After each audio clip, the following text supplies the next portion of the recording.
भगवान श्री कृष्ण जी के अनन्य भक्तों को अनंत सादर प्रणाम। आज दिनांक 25 मई 2024 है। आओ हम सब मिलकर श्रीमद् भगवद गीता के अध्याय 2 के श्लोक 24 से लेकर और आगे पूरा 48 तक व्याख्या को ग्रहण करें। प्रारंभ करते हैं हरि भक्ति के साथ।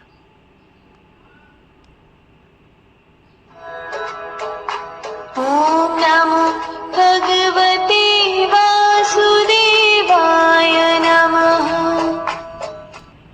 अर्जुन की मनोस्थिति का वर्णन करते हुए संजय अब यहाँ आगे की घटना का वर्णन कर रहे हैं। वो बताते हैं कि जब हम किसी व्यक्ति से भावनात्मक तौर पर नहीं जुड़े होते हैं तो उससे कोई बात सिर्फ एक दो बार समझाकर चले जाते हैं, बिना इसकी चिंता किए कि क्या उसे वो बात सच में समझ आई होगी या नहीं, या फिर उसका संशय मिट गया होगा या नहीं। लेकिन भगवान कृष्ण बार बार समझा रहे हैं क्योंकि वो जानते हैं कि जब हम किसी व्यक्ति से भावनात्मक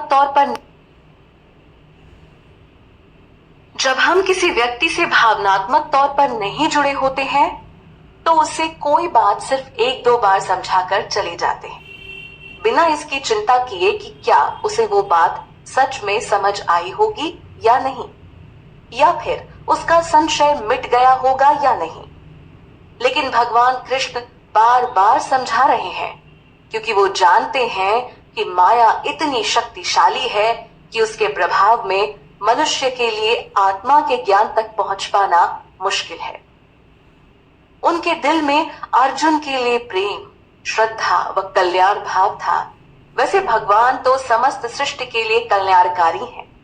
हम उन्हें भूल जाएं यह संभव है, पर श्री कृष्ण एक परम पिता रूप में हमारी मदद के लिए हमेशा तैयार हैं।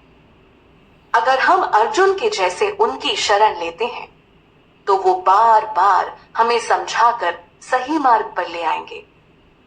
महाभारत के युद्ध में उन्होंने एक सच्चे गुरु का किरदार निभाया। भगवान ने यहाँ फिर बताया कि आत्मा को किसी भी चीज से छेदा नहीं जा सकता, न ही उसे जलाया जा सकता है। आत्मा को न गीला किया जा सकता है और न ही सुखाया जा सकता है। आत्मा तो नित्य, सर्वव्यापी, अविकारी, अचल और स्थिर स्वभाव वाली है। इतने सारे गुण मिलकर ही तो आत्मा को इस नश्वर शरीर से अलग बनाते हैं।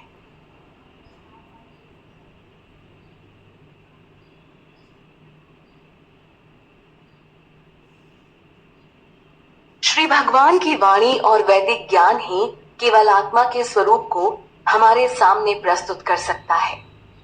इसके अलावा और कोई माध्यम नहीं। व्यक्ति अपनी समझ से कभी भी आत्मा को नहीं समझ सकता। इसलिए ही तो इस श्लोक में बड़े स्पष्ट तौर पर भगवान कृष्ण कहते हैं कि आत्मा अव्यक्त है। वो इतनी सूक्ष्म है कि इंसान उसे अपनी आंखों से नहीं देख सकता। आत्मा अव्यक्त होने के साथ अचिंत्य भी है, यानी आत्मा के संदर्भ में कोई कल्पनाओं का सहारा भी नहीं ले सकता है। इन दोनों गुणों के अलावा आत्मा अविकारी है, जिसमें कोई विकार नहीं। मनुष्य जो विकारों से भरा है, उसकी कल्पना शक्ति भी सीमित है। ऐसे में कोई मतलब ही नहीं बनता कि इन अपूर्ण साधनों से उस पूर्ण आत्मा के पास पहुंचा जा सके। मानव की सोच भौतिक धरातल तक सीमित है, लेकिन आत्मा इस भौतिक जगत की नहीं, वो इस शरीर की भी नहीं, वो तो सिर्फ भगवान की है। कारणवश आत्मा एक शरीर से दूसरे शरीर में जाती है, जो असल में भगवत धाम जाने को व्याकुल है। इसी कारण अर्जुन को समझाते हुए श्री कृष्ण ने स्पष्ट कहा कि यह सब जानकर तुम्हें शोक नहीं करना चाहिए।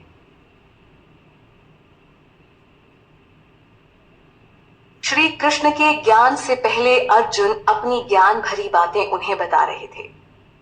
अर्जुन कुल परंपरा के नष्ट होने से मिलने वाले पाप आदि के बारे में बोल रहे थे। हालांकि भगवान कृष्ण ने कटाक्ष करते हुए अर्जुन की बात को काट दिया था और बताया था कि एक विद्वान व्यक्ति जीवित मृत किसी के लिए शोक नहीं करता। भगवान के उपदेश अनुसार ठीक वैसे ही अब अर्जुन को व्यवहार करना चाहिए। भगवान कहते हैं कि अगर तुम आत्मा को सदा जन्म लेने वाला और सदा मरने वाला समझते हो तो भी शोक करने वाली बात नहीं है। अर्जुन को यहाँ महाबाहो बुलाया गया है, जिसका अर्थ हुआ शूरवीर। युद्ध में शामिल योद्धाओं के ऊपर वध करने का भला कैसा पाप? वो तो मैदान पर एकत्रित ही इस उद्देश्य से होते हैं कि सामने वाले को हराकर जीत हासिल करनी है। तो अर्जुन को भी बस वही करना है जो उसका कर्म है, जो एक क्षत्रिय का धर्म होता है। भगवान श्री कृष्ण बड़ी सटीकता से बात कर रहे हैं। यहाँ वो जीवन के अटल सत्य को समझा रहे हैं कि इस धरा पर जो मनुष्य पैदा हुआ है वो एक न एक दिन तो मरेगा ही। मरने के बाद उसे पुनः नया जीवन मिलेगा, यह दोनों निश्चित है। तो इस पर शोक कैसा? अपने पिछले कर्मों के अनुसार आत्मा को नया शरीर मिल जाता है और यह क्रम चलता रहता है जब तक जीव को परमात्मा का ज्ञान न हो जाए। अज्ञानता में वो यहीं भटकता रहता है, इसलिए उसे बार बार भगवान की शरण में जाने का ज्ञान दिया जाता है ताकि मनुष्य का उद्धार हो सके। श्री भगवान अर्जुन की आंखों से मोह के आवरण को हटाने का प्रयास कर रहे हैं। यही आवरण तो आज हर जीव की आंखों पर पड़ा है। श्री कृष्ण ने अर्जुन को समझाया कि जो अटल है उसके लिए क्या शोक करना।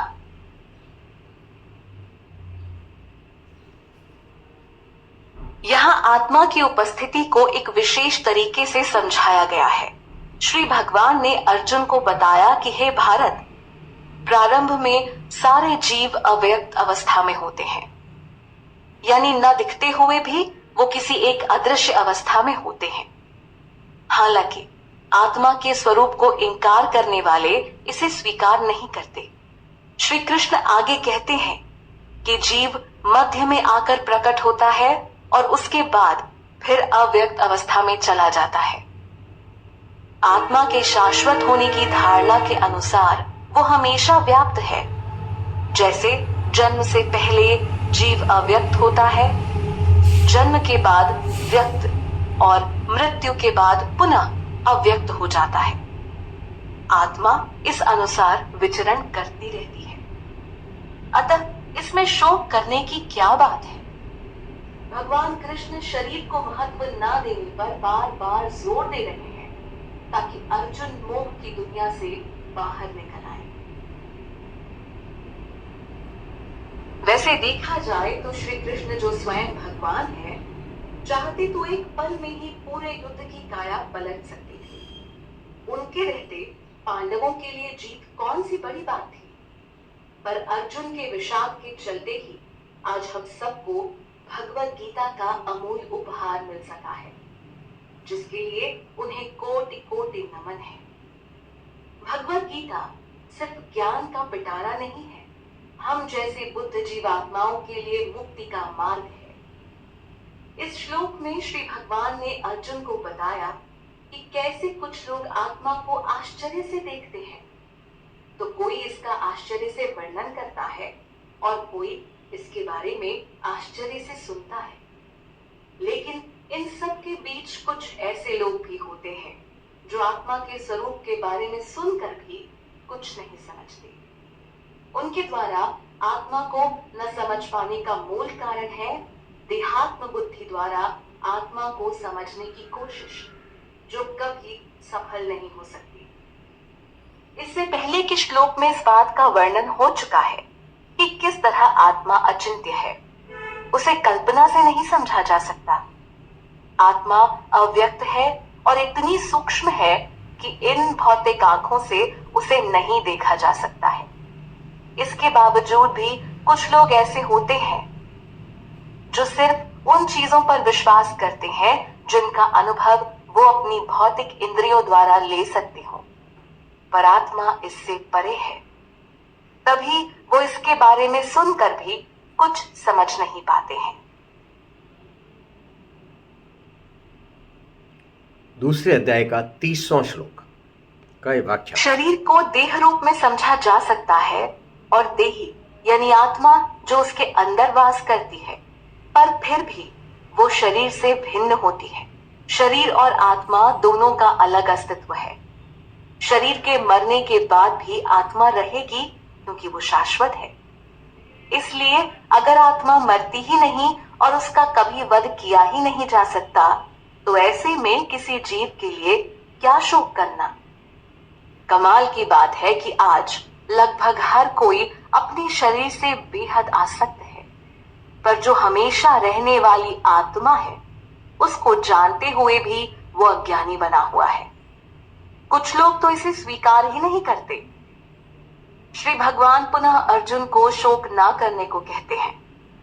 उसे युद्ध करना चाहिए क्योंकि युद्ध भूमि की यही मांग है, वरना भला वो सब वहां होते ही क्यों। दूसरे अध्याय का 31वां श्लोक। पुनः अर्जुन की पहले वाली एक बात को याद किया जाए तो उन्होंने कहा था कि अगर कुल का नाश हो गया तो इससे सनातन धर्म नष्ट हो जाता है। यानी वो कौरवों को मारने के पक्ष में नहीं दिख रहे थे। अर्जुन को इसमें अनिष्ट नजर आ रहा था, लेकिन यहाँ श्री भगवान का परम ज्ञान उनकी बातों को काटता है। भगवान ने भी धर्म की बात छेड़ दी और अर्जुन को याद दिलाया कि तुम एक क्षत्रिय हो जो इस वक्त युद्ध भूमि पर खड़ा है। तो क्षत्रिय होने के नाते तुम्हारा धर्म पहले यह बनता है कि युद्ध करो, न कि इससे विमुख हो जाओ। इससे श्रेष्ठ दूसरा कोई काम तुम्हारे लिए नहीं है। धर्म की रक्षा के लिए युद्ध करना खून बहाना बुरा नहीं, लेकिन सिर्फ निजी स्वार्थ के चलते किसी दूसरे का बुरा करना या उसका वध कर देना सही नहीं है। पर महाभारत का युद्ध धर्म युद्ध कहलाया, जहां युद्ध करना भी धर्म के अनुसार और मारना भी धर्म के अनुसार था। वैसे भी युद्ध में मारे गए सैनिक का यश उससे कहीं ज्यादा होता है जो युद्ध लड़ने से ही मना कर देता है। इसलिए श्री कृष्ण अर्जुन को प्रोत्साहित करते हैं।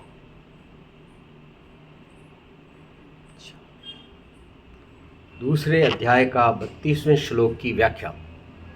श्री भगवान अर्जुन को युद्ध करने के लिए प्रेरित करते हैं। अपने इस वाक्य द्वारा श्री भगवान अर्जुन को एक और कमाल की बात बताते हैं। भगवान कहते हैं कि हे पार्थ, यह युद्ध तो तुम्हारे लिए स्वर्ग के खुले द्वार जैसा है। श्री कृष्ण युद्ध को वहां उपस्थित हर क्षत्रिय के लिए लाभकारी बताते हैं जो मरने के बाद स्वर्ग को प्राप्त होंगे। युद्ध आवश्यक है ताकि धर्म की स्थापना हो सके, बेशक इसके लिए खून खराबा ही क्यों ना करना पड़े। युद्ध की यही मांग है। अगर ऐसा नहीं किया जाएगा तो दुर्योधन के द्वारा अधर्म और बढ़ेगा, जिसने अपने भाइयों यानी पांडवों तक को नहीं छोड़ा। वो भला अपनी प्रजा के साथ क्या न्याय करता। ऐसे में उसे मारकर अधर्म का अंत करना जरूरी था।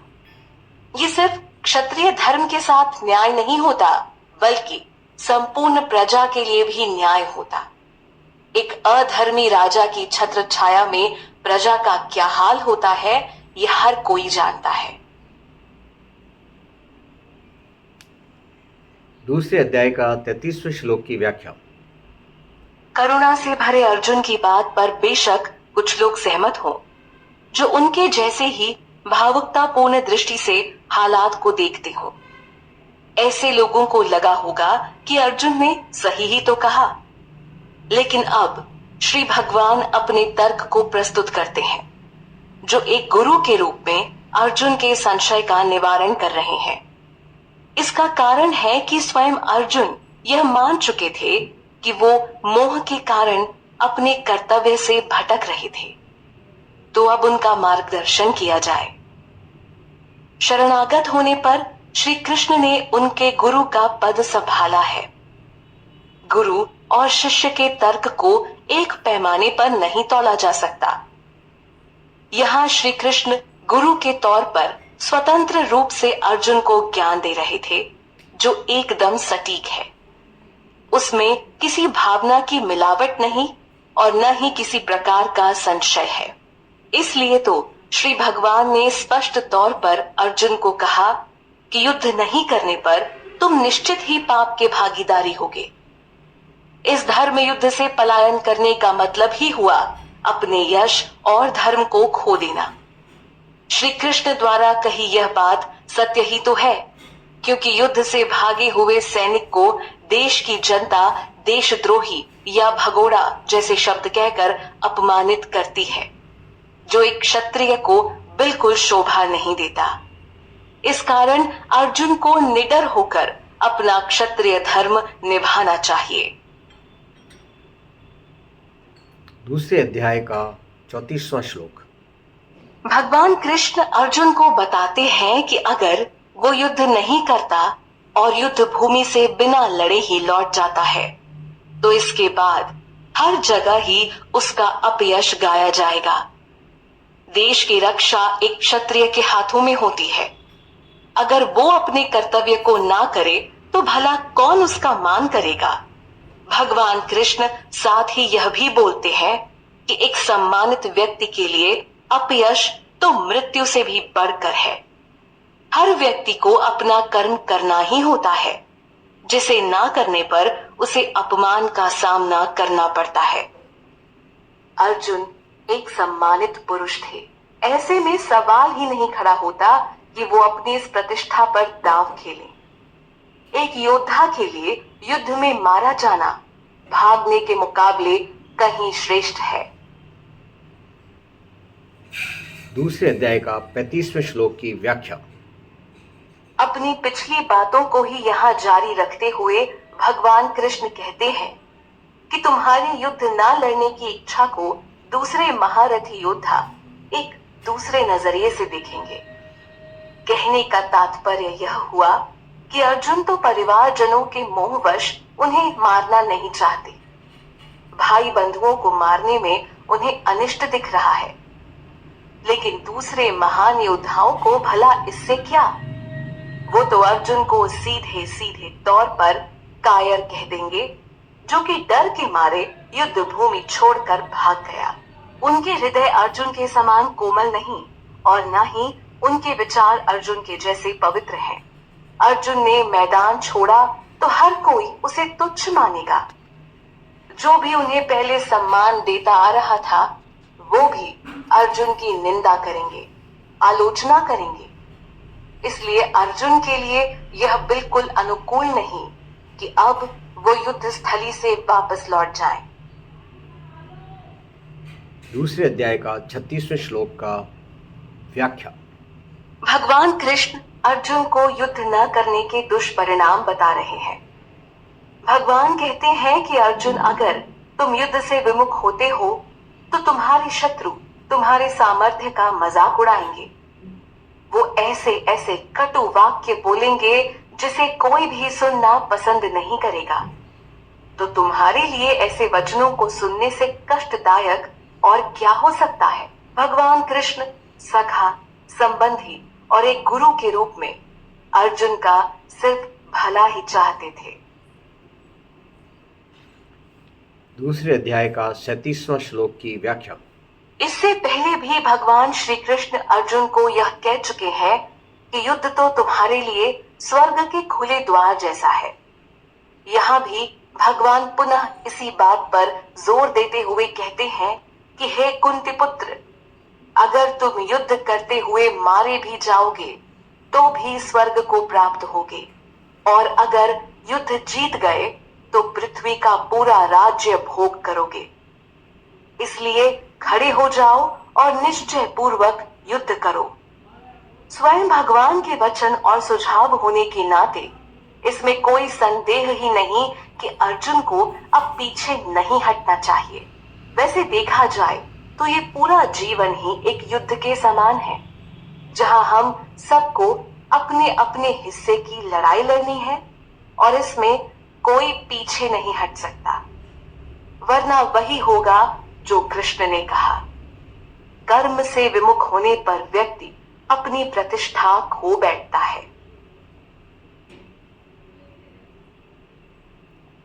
दूसरे अध्याय का 38वें श्लोक की व्याख्या। अर्जुन विपक्ष में खड़े अपने परिवारजनों को मोह के कारण उनको मारना नहीं चाहते, और दूसरा वो सोच रहे थे कि कौरवों को खत्म करने से उन पर पाप लगेगा। लेकिन यहाँ भगवान उन्हें पाप के भाव से मुक्त करने के लिए कहते हैं कि तुम सुख दुख, लाभ हानि और जय पराजय में संभाव रखो। इसके बाद युद्ध करने को तैयार हो जाओ। ऐसा करने से तुम्हें पाप नहीं लगेगा। अगर स्वयं भगवान ऐसा कह रहे हैं तो अर्जुन को यही करना चाहिए। इसके अलावा दूसरा कोई रास्ता नहीं जो इतना स्पष्ट हो। अर्जुन के अंदर का विषाद आज हर व्यक्ति को घेरे है। कोई भी कार्य करने से पहले व्यक्ति उससे मिलने वाले लाभ हानि के बारे में सोचता है कि काम शुरू करने से उसको उसमें जीत मिलेगी या हार। कई बार वो परिणाम की चिंता में उलझकर काम शुरू ही नहीं करता, जिससे अंत में उसको कुछ नहीं मिलता। लेकिन भगवान का उपदेश यह है कि व्यक्ति को सिर्फ दृढ़ता पूर्वक अपना कर्तव्य करना चाहिए। यही तो कृष्ण अर्जुन को बता रहे हैं जो परिणाम की कल्पना में उलझ चुके थे। दूसरे अध्याय के 39वें श्लोक में जो व्याख्या है वो इस प्रकार है। इस श्लोक में आए सांख्य शब्द पर बात करें तो इसका तात्पर्य हुआ विश्लेषण से, जिसका मूल रूप से संबंध शरीर और आत्मा के विश्लेषण से है। इसके द्वारा आत्मा की प्रकृति का वर्णन मिलता है। भगवान कृष्ण अर्जुन को बता रहे हैं कि उन्होंने यह सारी बातें सांख्य योग के माध्यम से बताई, लेकिन अब वो कर्म योग पर बात करेंगे, यानी निष्काम भाव से कैसे कर्म करना चाहिए। इस पर श्री कृष्ण ज्ञान देने वाले हैं। भगवान अर्जुन को कहते हैं कि हे पार्थ, अगर तुम इस प्रकार ज्ञान या बुद्धि से कर्म करोगे तो कर्म बंधन से मुक्त हो जाओगे। बुद्धि चीजों का विश्लेषण अच्छे से कर सकती है, फिर इसके बाद अगर कोई कर्म करे तो उसे कर्म बंधन में नहीं फंसना पड़ता। कर्म बंधन में उलझने का संदर्भ ही तब आता है जब व्यक्ति विवेक से काम नहीं लेता। जहां बुद्धि से चलने की आवश्यकता होती है, वहां वो किसी खास परिस्थिति के अधीन होकर काम करता है। लेकिन अब आगे कर्म योग पर बात होने वाली है। दूसरे अध्याय का 40वां श्लोक, जहां कर्म योग पर बात होगी। ऊपर श्लोक में भगवान कृष्ण ने जिस कर्म योग का परिचय दिया है, उसी के बारे में एक कदम आगे चलते हुए वो अर्जुन को समझाते हैं। भगवान कृष्ण कहते हैं कि इस कर्म योग में स्थिर होकर मनुष्य जो भी काम करता है उससे उसे कभी हानि नहीं होती और न ही उस व्यक्ति पर किसी प्रकार का दोष लगता है। इसे फल रूपी दोष के रूप में समझा जा सकता है। इनके अलावा अगर कोई अच्छे से इस कर्म योग सिद्धांत का पालन कर ले तो वो हर डर से निजात पा सकता है। वैसे कर्म तो हम सब ही करते हैं, क्योंकि इसके बिना जीवन निर्वाह नहीं हो सकता। अब आई दूसरी बात कि यही कर्म इंसान को इस भौतिक संसार से बांध देते हैं।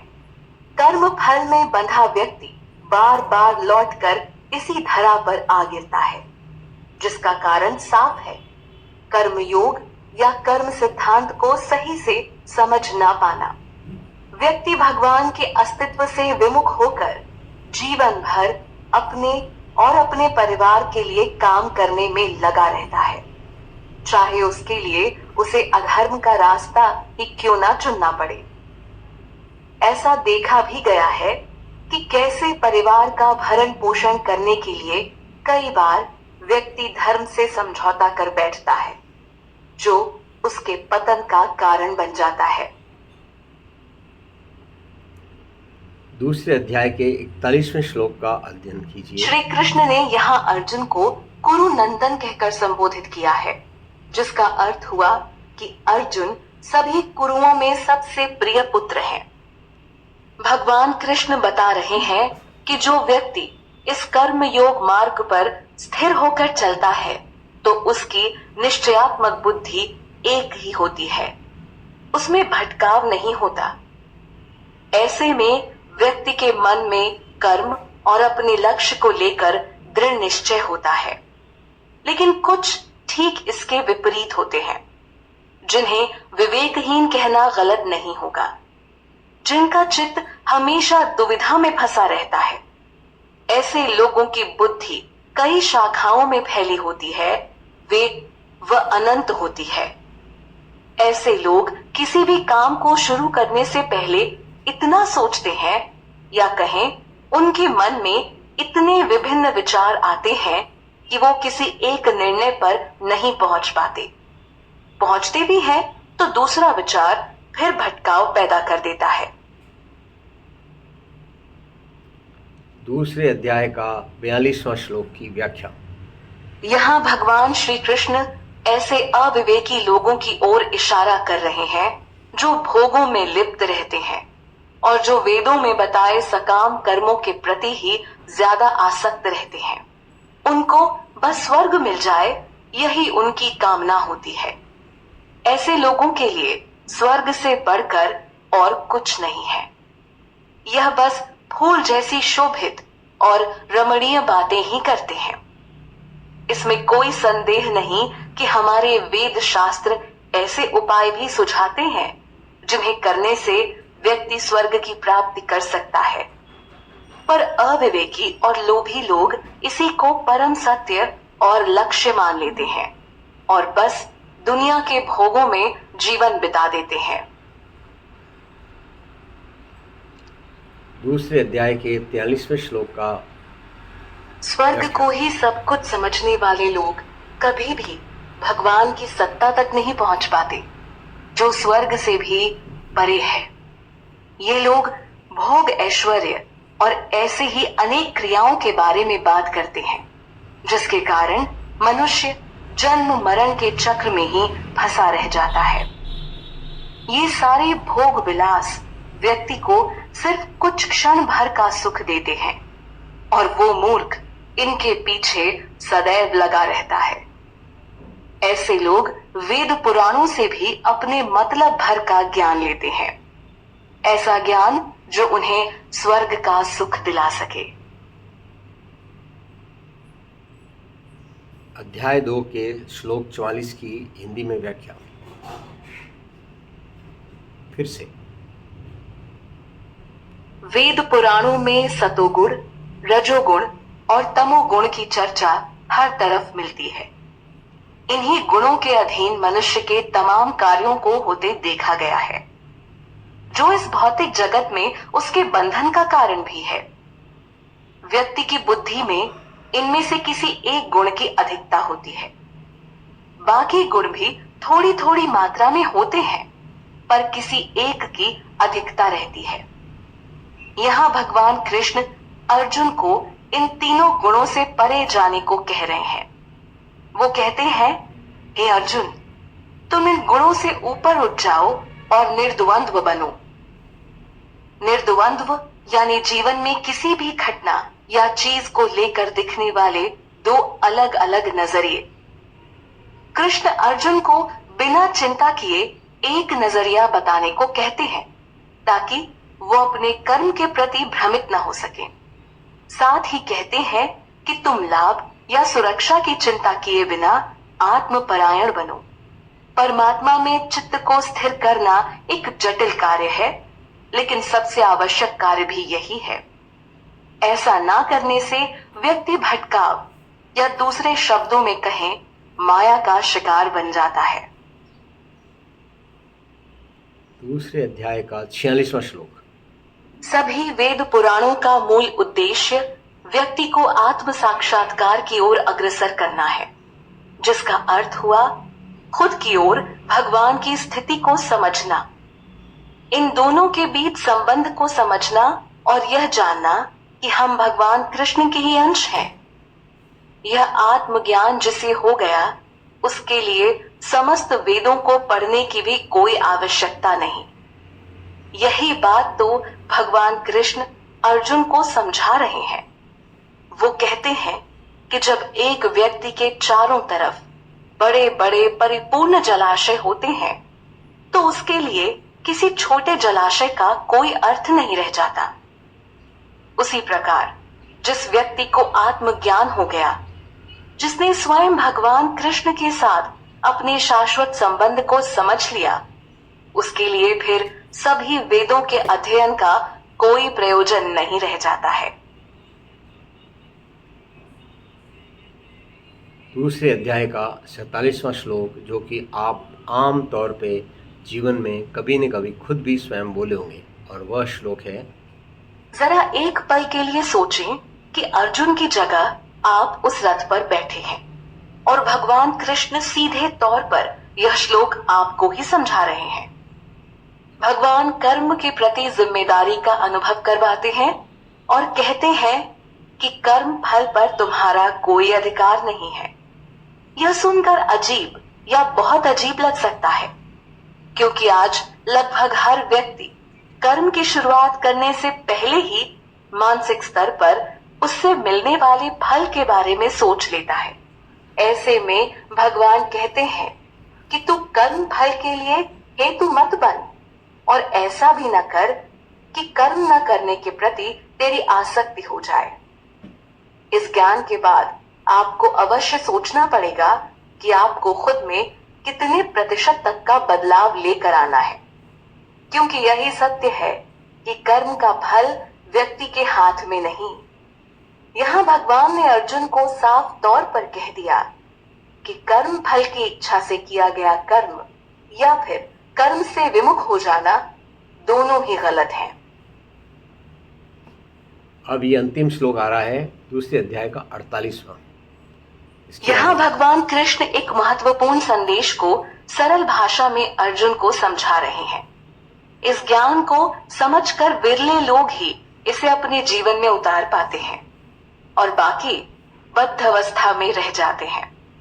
भगवान द्वारा दिया ज्ञान मुक्ति की ओर ले जाता है, जबकि इसके विपरीत चलने वाले लोग मुक्ति से दूर हो जाते हैं। श्री कृष्ण साफ साफ शब्दों में सखा अर्जुन को कहते हैं कि हे धनंजय, तुम बिना जीत हार की चिंता के बस युद्ध करो। किसी भी चीज के प्रति आसक्ति यानी लगाव मनुष्य को उसके कर्म से दूर ले जाता है, जो वास्तव में उसे पूर्ण करना चाहिए था। परिणाम की चिंता करके भी बहुत बार व्यक्ति अपने कदम पीछे कर लेता है। हर परिस्थिति में संभाव रखो और समस्त आसक्तियों को त्याग दो। ऐसे स्थिर मन से किया गया कर्म ही योग कहलाता है। योग साधना द्वारा मन की चंचलता पर लगाम लगाई जाती है और इसकी मदद से व्यक्ति भ्रमित होने से बच जाता है। तो इस प्रकार हमने पाया कि समभाव से अपनी जिम्मेवारी निभाइए, जिसमें बार बार जो युद्ध शब्द आया है उसका मतलब एक ही है, आपकी जो जिम्मेवारी है उसको निभाने में आप पीछे नहीं हटे। सामाजिक, आर्थिक, राजनीतिक और अपने व्यवसाय क्षेत्र में हमारी स्पष्ट जिम्मेवारी होनी चाहिए। वो इतनी स्पष्ट हो कि एकात्मक बुद्धि से हम अपना कर्म करें और जिम्मेवारी निभाएं और मोक्ष को प्राप्त हो। यही मोक्ष का मार्ग है और यही श्रीमद् भगवद गीता में आपको बार बार समझाया जाएगा। आज हम अपनी इस ज्ञान यात्रा के इस प्रकरण में, जिसमें हमने श्रीमद् भगवद गीता के अध्याय 2 के श्लोक 25 से लेकर और श्लोक 48 तक का अध्ययन किया है, उसके साथ ही मैं भगवान श्री कृष्ण जी से प्रार्थना करता हूँ कि आपकी जीवन यात्रा मंगलमय हो, आपको स्वर्ग का आनंद इसी जन्म में मिले और आखिर में आप मोक्ष भी इसी जीवन में ही प्राप्त कर लें। जय श्री कृष्ण।